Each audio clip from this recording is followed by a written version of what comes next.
Love now and Did you fall in love last night? Love was stronger than anything you can For the love. And I love you more than anything. There's to love. Love. From the New York Times, I'm Anna Martin. This is the Modern Love Podcast.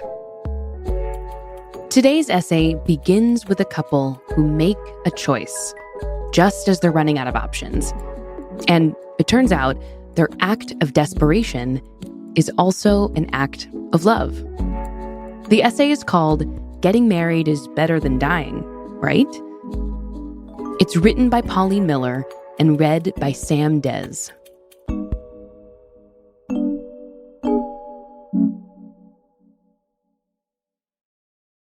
"Should we just get married?" Chris asked. "Okay," I said, then passed out from exhaustion. I didn't know what was wrong with me. My body felt like it was shutting down. I needed to go to the hospital, but I was a struggling actor. I had no health insurance. I had to take part-time jobs to pay the bills. Chris and I had been happy together for 3 years, living in our separate New York City apartments. Neither of us was eager to get married.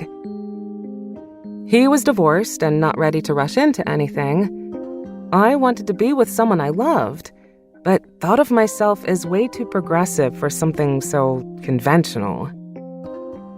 I was cynical about love. Or perhaps cynical about what marriage could do to love. My childhood memories of my parents' marriage haunted me. When I was 5, my mother married my stepfather 4 months after meeting him. They didn't realize how difficult it would be to merge two vastly different families. Both of them had lost their first spouses to unexpected illnesses, but they had approached single parenthood from opposite perspectives. Basically, she became strict and he became lax, which meant combining our families was like Leave It to Beaver meets Shameless. They stayed married, but much of my childhood was a painful mess that convinced me there was no such thing as love. Only a temporary, delusional euphoria. But here I was, defying my convictions and accepting a proposal of love. And health benefits.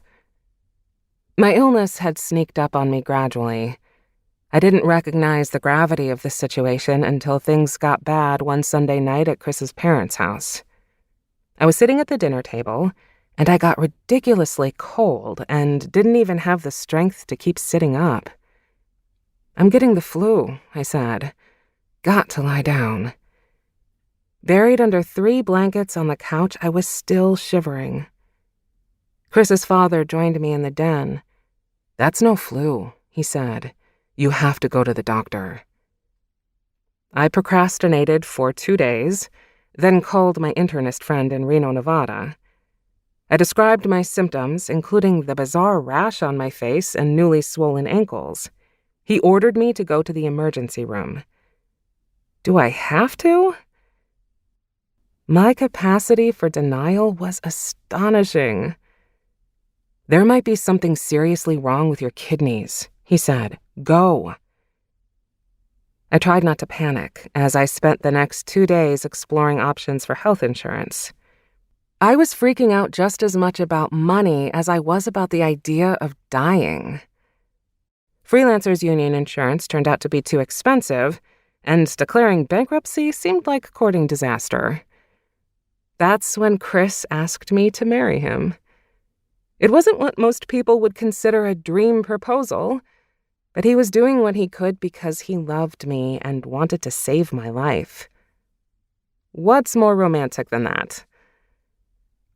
I worried I might be using him because, although I loved him very much, I didn't believe in marriage. I didn't see how a piece of paper could change our relationship, other than we'd be living in one small apartment instead of 2, though, of course, we could do that without marrying. In any case, I didn't have the capacity to think about it right then. Chris called in sick Monday morning, then asked his human resources department how long it would take for his health insurance to go into effect for a new spouse. The answer? Immediately. He asked his best friend Frank to be our witness at City Hall in a few hours. Frank was a cautious man, and he said, let's wait a minute and think this through. Chris hung up on him. I called my actor friend Rachel, who was overjoyed to help. Next, Chris headed to his place to get the required copy of his divorce papers. He took the subway downtown and walked across the Brooklyn Bridge to call his therapist for support. Parental consultation would have been too complicated on all fronts, so we skipped it. I put on my nicest jeans, my favorite black lace top with embroidered pink and red flowers, and pulled the sides of my hair back. I was so sick I didn't have the strength to make a real effort. But I didn't want to look like a total slob at my own wedding. Chris, Rachel, and I all converged on the City Hall steps in Lower Manhattan, the ones they always show on Law & Order. Rachel gave us the plastic toy rings she had gotten from a supermarket vending machine. She and Chris half carried me in 2 buildings to take care of paperwork. The late afternoon cutoff time quickly approached and then just barely passed. Luckily, Rachel, who knows how to flirt, worked her magic on the clerk, and he pushed through our paperwork. He sent us to a 3rd building for the ceremony. The dank municipal room looked like it was frozen in the 1960s. Our judge vaguely resembled Judge Judy. As she spoke, Chris held me up on one side and Rachel held me up on the other. The whole thing lasted about 5 minutes. "Congratulations," our judge said. Then she shouted, "Next!" Rachel hailed a cab for herself and me, while Chris rushed to his office to put me on his insurance. He called us as we were stuck in traffic to find out which hospital we were going to, and met us in time for my admission processing. Over the next 5 days I spent in the hospital, a slew of specialists concluded that I had lupus, an autoimmune disease that causes the body to attack its internal organs. I had been on the verge of kidney failure and could have died. Chris was a superhero during our first week of marriage. He would go to his job, then to my apartment if I needed something, then to the hospital, where he would sometimes stay all night. Then he'd do it all again the next day. Our 5th day of marriage was Halloween, my favorite holiday, and Chris showed up with punk rocker wigs and Mardi Gras beads. I was released that night, and we wore our costumes out of the hospital, onto the street, and into a diner where I wolfed down real food for the first time in a week. Thus began my adventures as a lupus warrior and married person. 9 years later, I have had a spinal tap, a kidney biopsy, and countless platelet injections. I have taken enough medications to kill a horse. I have seen my doctors every 6 to 12 weeks without fail, completely changed my diet and lifestyle, and slept more than I thought humanly possible. It took me years to recover from that initial flare, but I have been fortunate enough to experience extended remission, too. Chris and I are still married and live in a studio apartment with our Bichon Frise, Willie. We haven't wanted to kill each other a single time. Well, maybe once, but when you or your spouse has almost died, you're less likely to be bothered by the small stuff. After my immediate health crisis passed, I was able to look back and appreciate how much Chris had stepped up to take care of me. His passive side disappeared the moment he proposed. I had never seen him take charge like that. It was sexy. He risked major fury from his traditional parents. He married me anyway. I like to think that if we hadn't been pulled into marriage by circumstance, we would be living much the same way as we are now, but without rings. I suspect we would have moved in together eventually. I kept my own name, so that would be the same. Family obligations might be different, but maybe not. But would we have grown this close if we hadn't experienced the medical emergency that pushed us into marriage? I doubt it. Lupus woke me up and forced me to take a leap of faith with Chris. And it taught me this. Being married to someone you love is a lot better than being married to your own cynicism.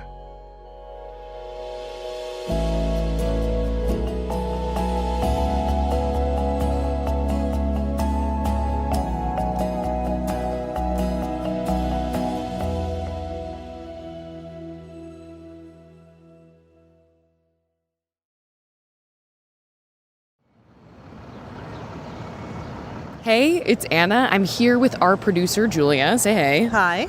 We're standing outside the city clerk's office in downtown New York, and we're here because the author of today's essay gets married here.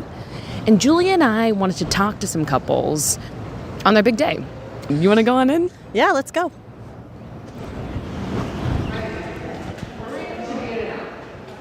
Hello there. We're from the podcast Modern Love. This is my colleague, Anna. Why did you want to get married at the city clerk's? Well, we've been planning like a ceremony reception with our families, and we wanted to kind of do something for us. I think there's something special about Manhattan City Hall. He's from Germany, I'm from the Midwest, but the city was really where our lives intersected. Can I ask, how did you guys meet? Online. Yeah, like through DM, I guess. DM over Instagram or Twitter or what? It was MySpace, yeah. Whoa, MySpace. Nobody talks about MySpace, right? Do you remember the moment you first saw each other? Oh, yeah. We were like in a factory to produce items to Amazon. So we just met at a line. Yeah. And what was your first impression of Maria? Beautiful. I had to get her number. And what was your first impression of him? Who's this guy?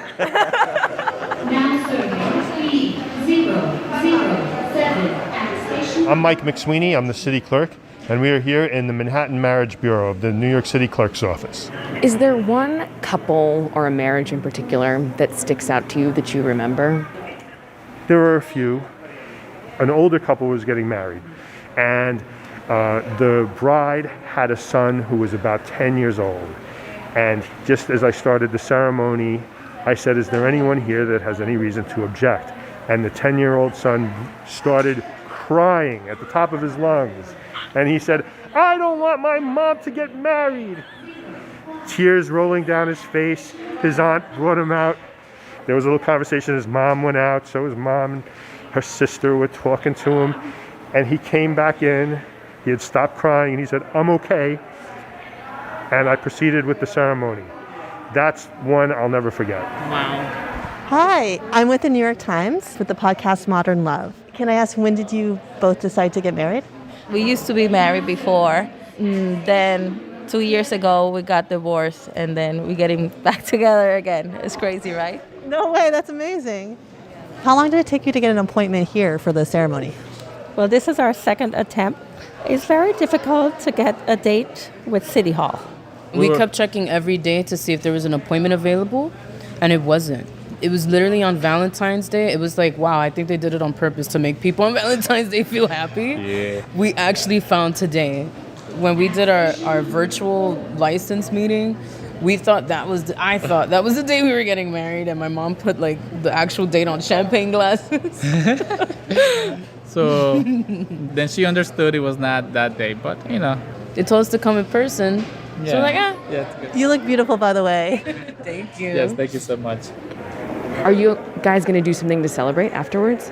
Yeah, but not now. I mean, not today, because we gotta work. You have to go to work right after this. Yeah. Wow. Maria, Manuel, Acosta. Oh, that's us. Congratulations. Congratulations to Miriam Harvey, to Sue Yang and Gabriel Krochmal, to Jessica Olsen and Brady Randall, and to Yeun Kim and Jamo Lee. Felicidades a Glenice Alvarez and Juan Carlos Pinales, to Ronaldo Melgar and Kathleen De La Cruz, to David and Melissa Ramos, and Maria N. Gennaro.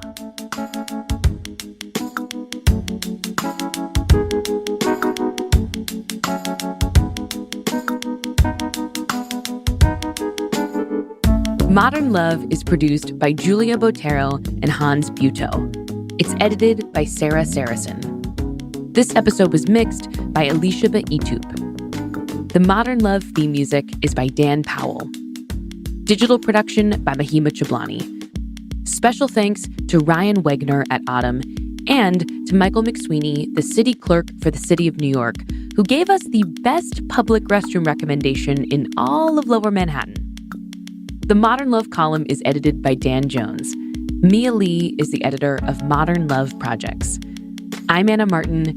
Thanks for listening.